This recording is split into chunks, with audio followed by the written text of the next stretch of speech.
Bismillahirrahmanirrahim. Assalamu alaikum and welcome to Sky is the Limit. I am your host Umar Khalid Bhatt. Somebody once said, and I quote, "You cannot mandate philanthropy. When it happens, it has to come from deep within yourself, and when it does, it is completely satisfying." My guest for this very episode is one such person. He started from very modest backgrounds but became one of the biggest business leaders in the petroleum sector in the United States, a Pakistani who went on to study and then became a businessman and one of the leading philanthropists. He has been helping Pakistan, he's been helping different segments of the societies in different sectors, and his name is Syed JAVAID Anwar, our very guest, where we will try to decipher the person behind the personality. Stay tuned for more.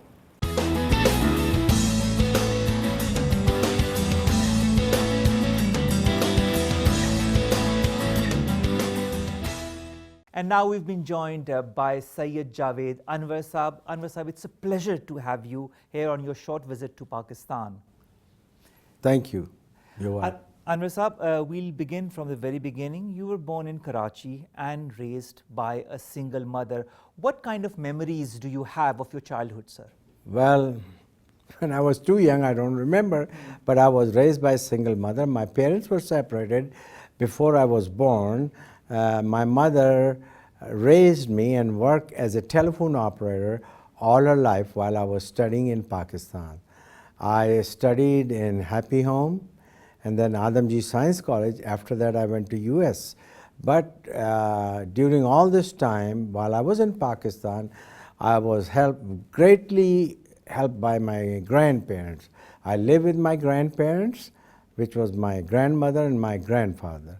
My grandfather died somewhere around the age of 11 or 12. Before that, my mother lived with me, but at the age of 9, my grandfather insisted that she get remarried. And he also put a condition on the remarriage that he's going to stay with his grandmother, or means where I was born and raised, and she can visit. So apparently she used to visit me once a weekend over a month's period's time. You know, it was hard on her, but that's what my stepfather wants. So, you know how it is in Pakistan, men a little bit more dominatory than the women are. So she came, visited me. That was very memorable time. By the time I was turned 17, I told my mother I want to go to United States to study school. She said, "Son, I can hardly afford the tuition here, and how do you expect me to support and send you tuition and to United States?" I was a little arrogant at that time. I said, "Well, I can go get my uncle to help me," which is my father's side of the family. Apparently, my father's side of the family was very rich, very well off compared to my uncles. Were both very high officials in the bank. My father was an attorney in Multan. Anyway, so I went to visit my uncle, and I said, "Look, I used to visit my uncle a lot, not my father."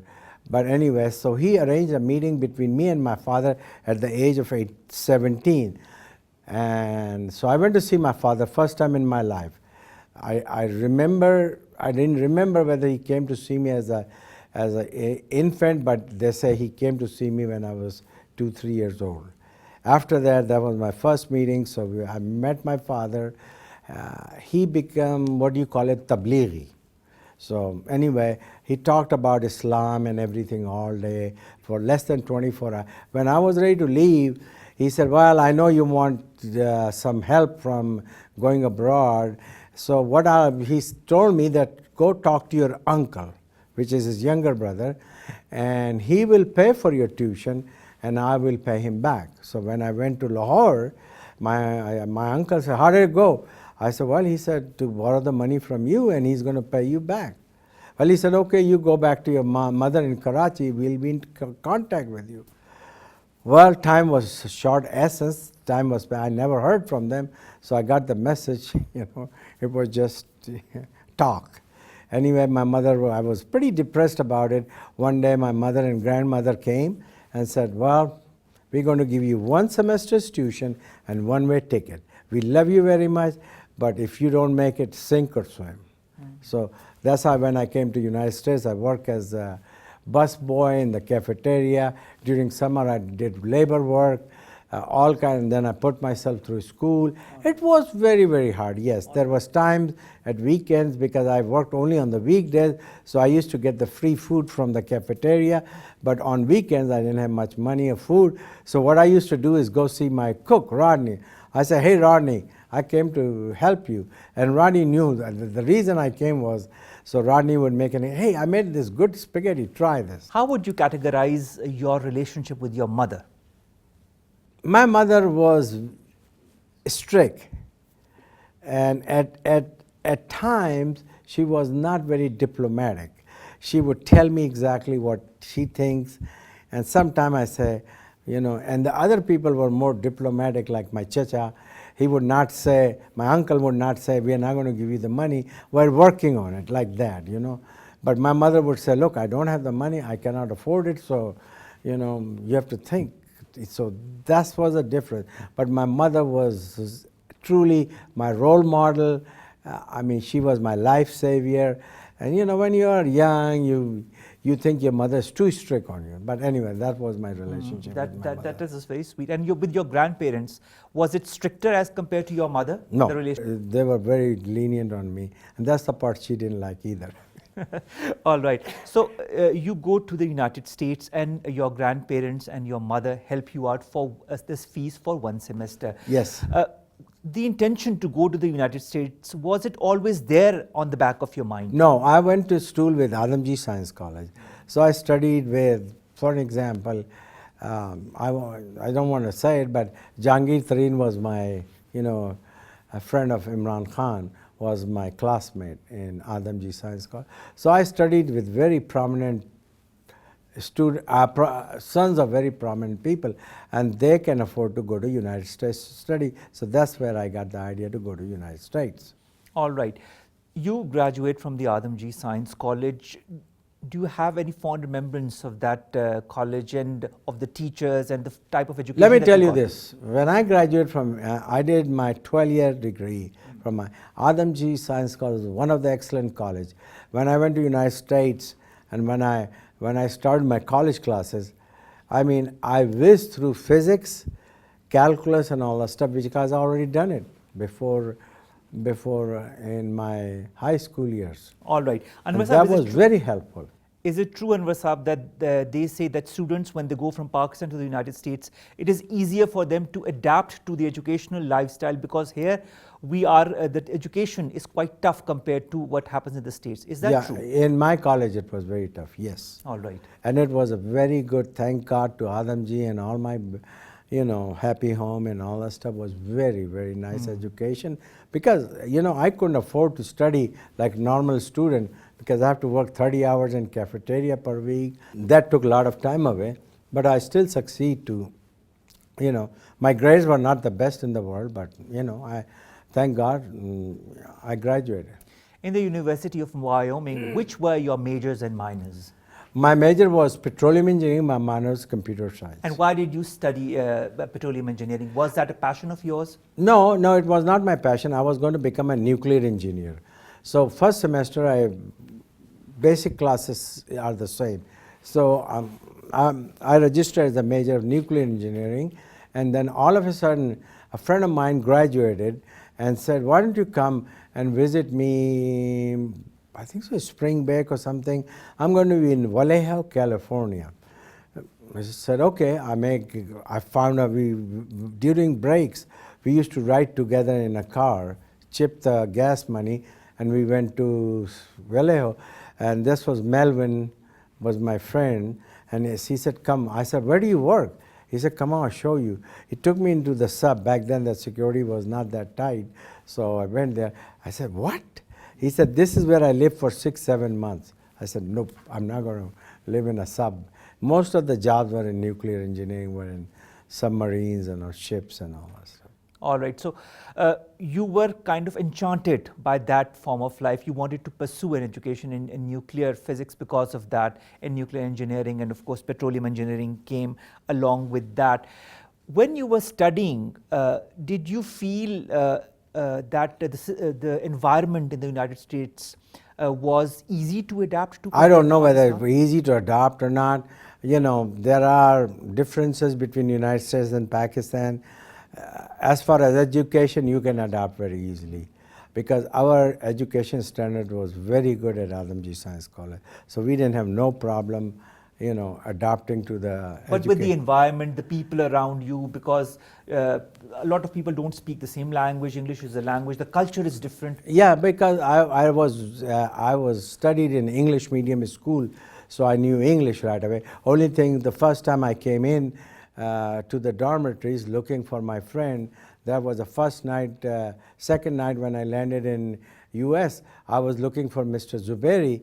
So I went there and I said, he said, how do you spell his last name? I said, Z. They said, what is Z? So apparently Z is called Zine. So that was a little shock. That is a bit of a difference. Did you manage to make friends quite easily in the US amongst the Pakistani and the American community? Yes, I made friends with Americans as well as Pakistanis. There were few, about 20, 25 Pakistanis. I knew most of them, and I also made friends with. The reason I got really, you know, thank God for somehow, my math was excellent, and I could solve the problems, you know, so fast, and the students in the class know. So sometime teacher was asked, who has got the answer? So when I say I have the answer, and I tell them what the answer, he said, that's it, exactly right. So, you know, when you know your math, there are a lot of people. And you were a bright student, of course. I won't brag about myself. Yes, math I was very, all right, you know, blessed. All right. Anwar Sahab, so you graduate from the University of Wyoming. What next? Well, I was offered a job in California, so I went to Bakersfield, California. It's a very, very hot place, dusty, anything. I don't want to badmouth Bakersfield because the former majority leader was from Bakersfield. So he asked me the same question. So where did you get a job? I said, I was decided to go to work for Getty Oil in Bakersfield. And he said, why didn't you take it? I said, it was hard, dusty. After hearing all that, he said, do you know that's my hometown? He hurt my feeling. I said, oh, I better be careful. Anyway, so I decided not to take that job. I went to Houston. So I started looking for a job in Houston. In 2-3 weeks, I used to have migraines in Karachi. That's the same migraines start kicking in. Oh. So I said, what's the somebody says humidity. So somebody said, go to Midland, Texas, which is a small town of 62,000 back then, you know, about 700 miles northeast. And that will be very good. Plus, you know, the Houston, there was a lot of competition between our community. I'm not going to elaborate on that. But anyway, so I went there. All my friends and everybody said, you're going to go to a place where this is cowboy, rednecks, you're going to live with them, you know, are you sure? I said, yeah. So I started in 1976 in Midland, Texas, my oil carrier. All right. How long did you stay in the first company in Texas? I stayed 3 years, then I moved to Amarillo with another oil company in Amarillo. Amarillo is north of, another 220 miles north of Midland. It's a very nice town, a small town, another 100,000 or less, and I really enjoyed it. Then Santa Fe Energy decided to transfer their head office to Houston. So I was transferred to Houston again, and I said, after a few weeks, few months, I said, I'm not going to stay here. So I went and decided to move to Panhandle, which is, Panhandle is called the North Pan of Texas, it's Amarillo and all that stuff. There's a small town called Pampa of 22,000 people. I got a job as a divisional engineer for that Western Division in Pampa, Texas. I moved over there.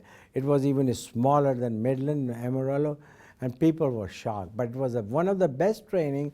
Oil field was right outside, within 10 miles. You can go be on the drilling rigs, you can be completion, you can go to the office. It was one of the best training. I worked there till the downfall in oil industry came. Exactly, I wanted to talk to you about that downfall because you worked a lot even in that era of downfall in the US as far as the whole oil industry is concerned. Well, the oil prices shot up to $42 a barrel when Iran revolution came in. Shah was disposed, and there was shortage of oil. So oil went from maybe few teens to 42. It was booming. So that's what happened. And so then Jimmy Carter fixed the prices. He said, oil will not go over 42, and the gas will be this much. So there was price control. When Ronald Reagan got elected as new president, he deregulated oil. So the oil from 42 dropped to 24. So I said, this is the time I think about, going into, my grandfather used to say, buy low, sell high. So this was a low time in the business, But I was very, very wrong, because in 1987, oil dropped to $11. 1999, oil dropped to $9 a barrel. All right. So you did go through up highs and lows as Yes. far as that is concerned. From 80s, yes. It went up to in 79,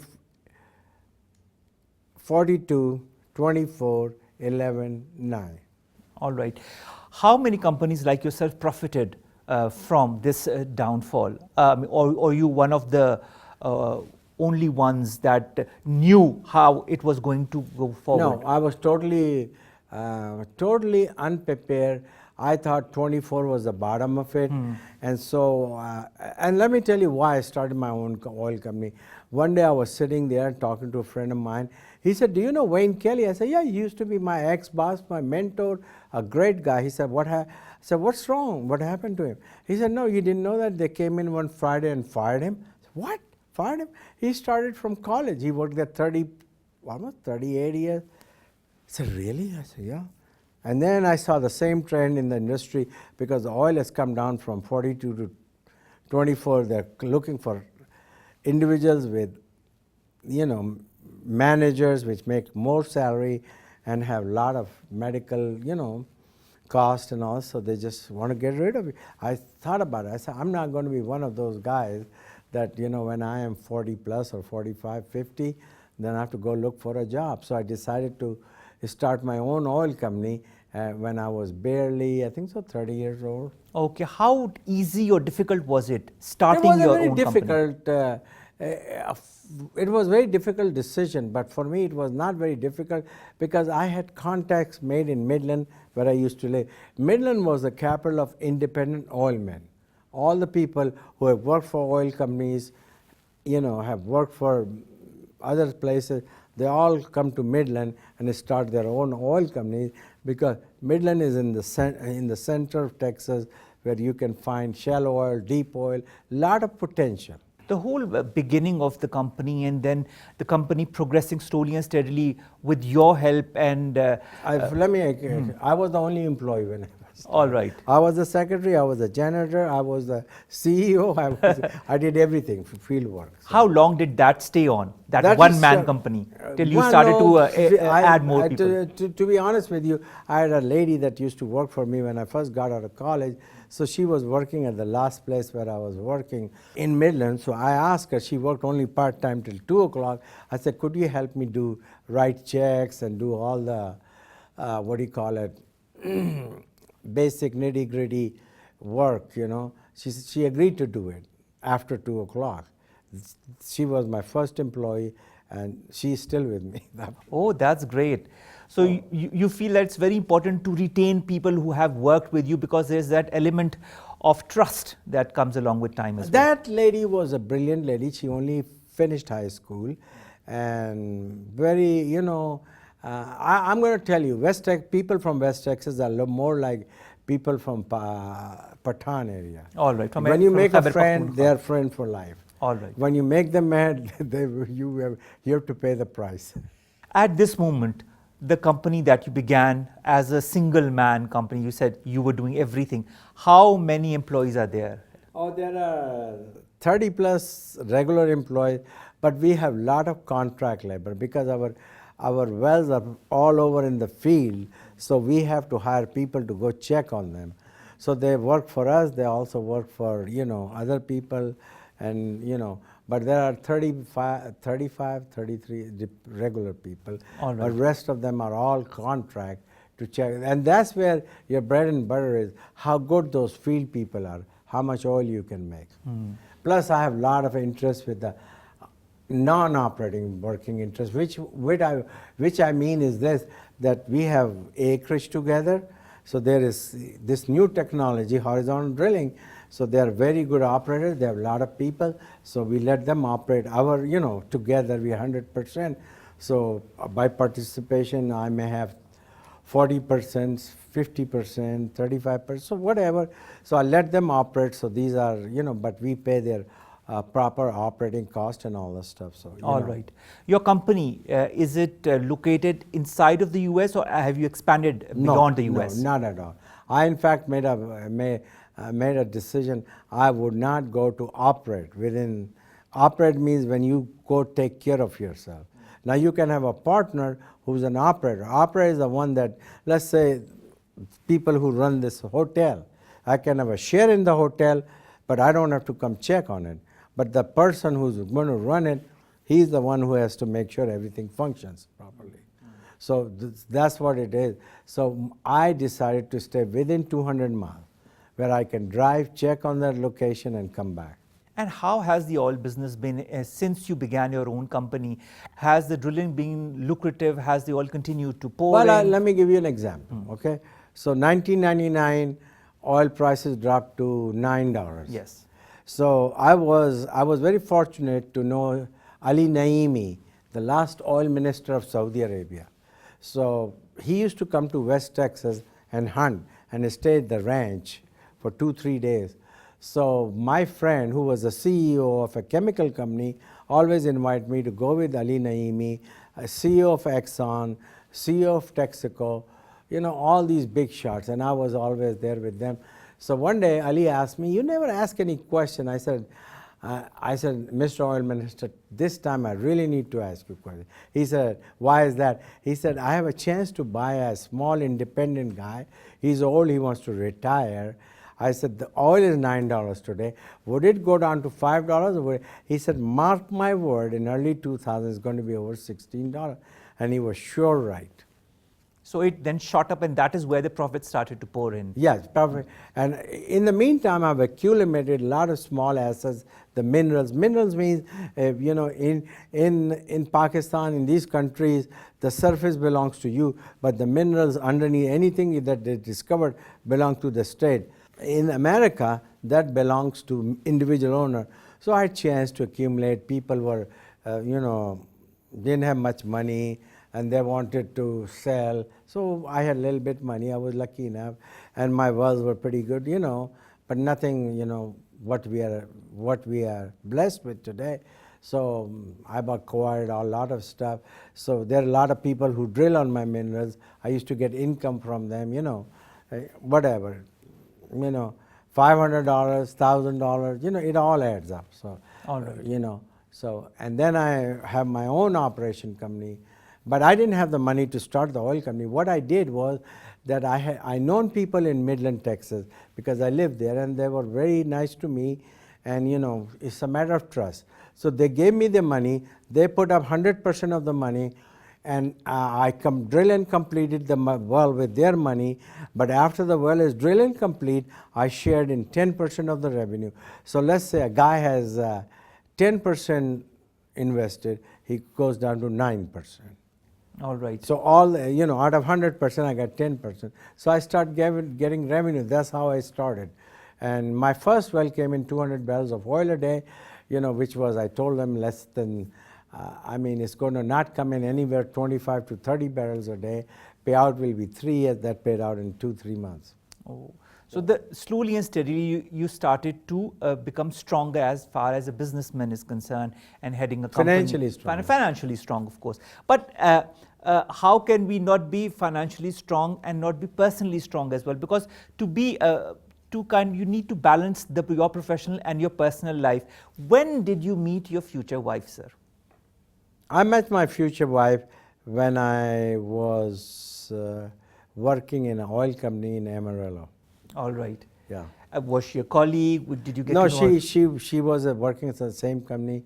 We came across, and we started going on, and then we got married in Houston. You've got twins? Yes, 2 twins, Ryan and Leslie, 2 minutes apart. All right, great. And how important has been your relationship with your wife and with your children? Very important. I'll tell you what, I've been so blessed. My twins, you know, by the time they grew up to be teenagers or 10 years plus, they have everything in life. And Midland is a very, very rich oil man's town. So the oil man's kids are a little bit spoiled, to be honest with you, because they're blessed, they have everything. So, you know, they don't study as hard, they play a little bit harder. So, and we lived in a neighborhood where all these rich kids live.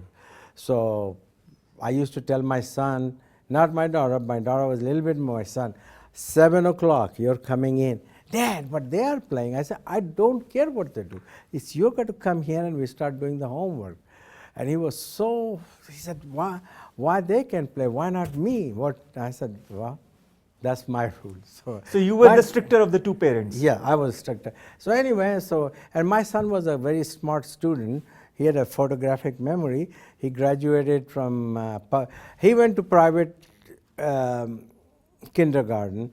Then he went to another private school. By the 8th grade, I had a revolution at my hand.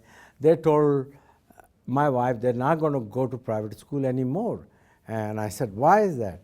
Because they said there's only 40, 50 students in one class. Well, they go to public high school in Midland High, has 600. There are more friends. I said, well, are they going to study or are they going to make friends here? Well, my wife said, look, you have to talk to them. So I talked to them. I said, you know, there's 3 tiers of classes in public school. One is regular, one is what do you call higher something, and one is gifted and talented. I tell them, you go take the test. You have to have passed the test in gifted and talented, English, math, social science, and one more subject. They both did it. I let them go. Oh, that's great. Yeah. And what are they doing now? Well, they graduate, let me just tell you that they went to high school, top 2%, you know. UT Austin is a very difficult school. Macomb Business School is #1 in the nation, almost top in accounting. My daughter went to Macomb, and my son went to the petroleum engineering of, you know, Cockrell. All right. And one of the very, very good schools. Do you want your son to continue in the same vein? I mean, continue with your business? I didn't force him. All right. So now my daughter graduated from college. She got a job. She wanted to go work with a bank. I said, what are you going to do with the bank? You know, she said, Dad, why not? You know, because I'm in business major. I said, well, if you're going to go to the bank, why don't you go try some oil company, go in the, you know, land department, which is legal. And she said, okay. And then she got a job right away in the legal department of one of the consulting firm. And then after a few years, she came to work for me in Dallas, right next to President Bush's office. All right. Speaking of President Bush, you've got a lot of strong friends in the US and in Pakistan, whether it be former President George W. Bush and his family or other politicians, and here in Pakistan also, you're close to a lot of political figures. Does that friendship comes naturally to you? Did it come due to different opportunities that came to you at different phases of your life? Well, you know, you have to remember that most of the people wants to figure out what I can gain from becoming a friend of Prime Minister, or, you know. I was very lucky to start with. My son went to a school with another kid whose dad was very, very good friend of President Bush, which was just George W. Bush. So, and then his father and I became very close. George Bush became the Governor Bush. That's how I came to know President then Bush. Then at that time in 1999, I insisted, my friend, that President Bush should run against Democrats because Bill Clinton was in power, so he ran. And then slowly and gradually, I have very strong ties with 43 or President. That is great. How would you term that friendship that at this moment, does that friendship still exist as strongly as it was in the 90s? Oh yeah, it is. He doesn't even call me Javed. He calls me J Daddy. All right, that's great. You're a philanthropist as well, so you have contributed in social services, in the education sectors, you contribute generously to charities. When did that essence of philanthropy come about? Well, I remember my childhood, you know, how hard it was to, you know, and especially, I don't know, I think so, to be honest with you, it's nothing against Pakistan or nothing in favor of, you know, Americans are very generous people. You know, today the reason I'm here, or today my success belong to quite a few friends or acquaintances what I have made in Texas. Because, you know, if let's say you own the land and I want to drill on your land, and if you look at my name and say, oh, no, I'm not going to give him the land, so I couldn't drill it. They gave me a chance. They let me operate on their properties. They said, you know, I proved them that I'm trustworthy. You know, when I first went in, let's say a rancher, hey, Tom, I want to lease your land. No, I've got great relationship with ExxonMobil. And they take, you know, whenever anything comes available, I lease it to ExxonMobil. So one day, you know, a friend of mine said, oh, I'll give you a chance to take care of it. So when he let me drill on his farm, you know, there is leaks, there is something goes wrong. He would call our office. We will be there in 2 hours. He called ExxonMobil. Hey, they'll take 1 week to answer those calls, you know. So they say, hey, you know, and we pay individual attention to production. Make sure, you know, and because if the production is up, the mineral owner, the royalty owner gets more share because they have anywhere from 12.5% to 25%. But where does that philanthropic aspect to a personality come in? Well, that's when I was blessed and I start, you know, first of all, you have to remember I have 3 college loans in late 20s. I had borrowed from Paul, Peter, and I used to pay this, to pay that. You know, that's how I survived. But when I paid all that off, you know, and my mother used to tell me, always remember, if you are blessed, share it. So my mother always used to tell me about Eid Saab, how Eid Saab has done so good in Pakistan. She said, always remember the poor. You know, you can always make friends with the rich, but don't forget the poor. This is where you, and I remember that's where I was one day. You know, I was down there. I cannot brag. Oh, you know, people say they were born with a silver spoon. I'm not going to say. You weren't. But then you slowly and steadily, you got to have more than a silver spoon. Yeah, I'm blessed. As I can say that. Yes, I'm very blessed. You contribute such a lot to all the different activities, to Eid Saab's organization as well, to other educational institutions as well. How does it satisfy you as a person when you do that? Because you're giving back what you also accumulated over the years. You know, my mother passed away in 2015, March of 2015. She always used to say, you know, if you give, you will give lot more than that. And I'm telling you, this is not bragging or boast. I have witnessed it. Just few months ago, let me tell you, I have a contribution of $300,000 to $400,000 coming for different organizations. So I told my personal assistant, let's get the check ready. So she got the check. And I said, by the way, how much money is in that account? She said, you're low. If you're going to write checks next month, you have to transfer from saving. Why is that? So there was another girl standing there smiling. I said, what are you smiling for? You making fun of my poverty? She said, she had an envelope like this. So I said, what do you got in that envelope? So I didn't even know that. There was a check for my royalty for almost $790,000 right there. I just got the check, 50. So, you know, I've witnessed that. I have witnessed that literally. I mean, I just gave towards the last 5 days, I gave out $3 million in charity. So I was leaving and I came to Pakistan. Then my manager for land called. He said, somebody wants to lease this land. I said, you know, now I have to remember back then when I used to lease these land, I used to pay $50,000, $60,000, $300 an acre. I said, how much they want? They said they're going to pay you $6 million for a 3-year lease. So what do you say? I said, let's go forward. no, with but that. what do you think? Why it happened? I mean, you know, I mean, just that's what it has happened continuously with me. What my mother used to say, God is going to take care of you. You take care of human being. Speaking of that, there's this organization that you're the chief patron of, the Houston Karachi Sister City Association.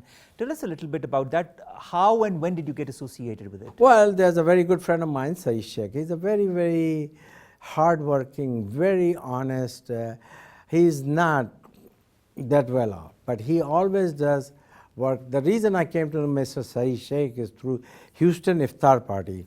So every year we give a party in Houston. Although I don't live in Houston, all the organization get together and invite the mayor and all the diplomats plus all the people who wants to come have iftar. It's like it started with 1,000, it went up to like 2,500 or something like that. And so he used to tell me, and he used to say, somebody would give $500. Okay, you get $500, but I want to sit at the head table, but I want to give a speech. I told, after a while, I told Saeed, I said, don't worry about it. I'll cover the whole thing. So there was no infighting. Who wants to sit at the head table? Who doesn't? You know, the Houston Sister City and all these people decide. So that's a little bit of egos there, you know. So I just and it's a very good organization because you know there's a lot of Pakistanis in Houston, and you know we need to have. You know what's called people-to-people diplomacy. It's a very good thing. It's a very important part of diplomacy. Yes, because when people of Houston come to know people from here, you know, Karachi or other, you know, like Abu Dhabi and all that stuff, it's a very good way of improving relationship. That is so true. And do you feel that it has progressed since you've become Oh the yeah, chief it patron? has increased. So many cities in there. I just give the money. I don't operate. I don't tell him what to do. They have a board of their own. You know, they need big money. I just help them. All right. Anwar Sahab, you've gotten so many awards over the course of your professional career, and in this month you're going to get the Top Hand Award as well. Yes. What do awards mean? Well, I really, one time I was given a Philanthropic Man of the Year award, and they said, we want President Bush to give you an award. I said, you know, this is more of my publicity. So, you know, my mother was alive and other people. Anyway, so I discussed, I said, I don't know whether I want to do that or not. He said, some of my friends said and other people said, that is a good example for upcoming Pakistanis, upcoming younger people, that they should involve themselves in the community. You know, everybody is not rich in the community. You know, in America we are more blessed than Pakistan, Vanessa. All right. And sir, apart from, of course, these awards that you said come in, and you have a certain relationship to it, but not as much as your work, whether it be in philanthropy or in other aspects, is the most important to you. What do you foresee as far as your future, as far as your involvement with the US, with the Pakistani industry, the Pakistani government is concerned? What do you have in mind in the coming months and years? Well, let me tell you, I have no political ambition.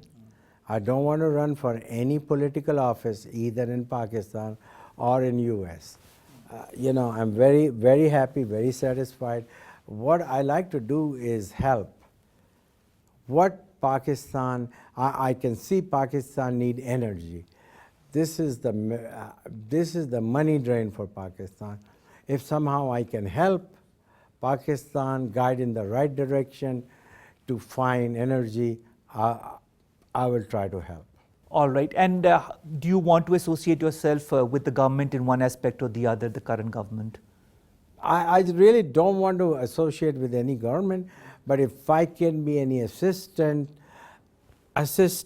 to help a smooth relationship, I wouldn't mind, but I don't want to play any kind of a Secretary of State role Right. or any kind of a diplomatic role. Javed Anwar, when you look back at your life, you've had a very interesting, lucrative, and how should I say, a life that you've not only benefited from, but thousands and thousands of people have benefited from it as well in the long run. When you look back at your life, is there anything that you want to change? Had you been given the opportunity to relive it? It's my down deep desire, literally my down deep desire, that my mother country, Pakistan, which is still struggling, become prosperous. People try to realize that, I understand there are basic necessities of, food, shelter, clothing, and all that stuff. But if you cannot, put your interest ahead of your nation's interest, that is the most important thing. That's what I want to do. I know everybody is not blessed, and whatever when I was young, I didn't have all the money in the world. When I was a young businessman, I have to survive, So live within your means and try to help your country. A lot of people don't, there are people I talk to, they say, well, yeah, those guys. I said, what do you mean by those guys? You live here now in the United States, but your cousins, your distant relatives are still living there. Someday, who knows? So try to make better Pakistan, what you can do here, try to do it over there too. And that's my message, that, we can do it. Why the Pakistanis go there? And I'm not talking about me. There are other Pakistanis who are very successful. How? Why they're struggling here? Give them a chance. Give them an honest chance. Give them freedom. Give them help. They will be helpful. And one person gets success, the success trickle down.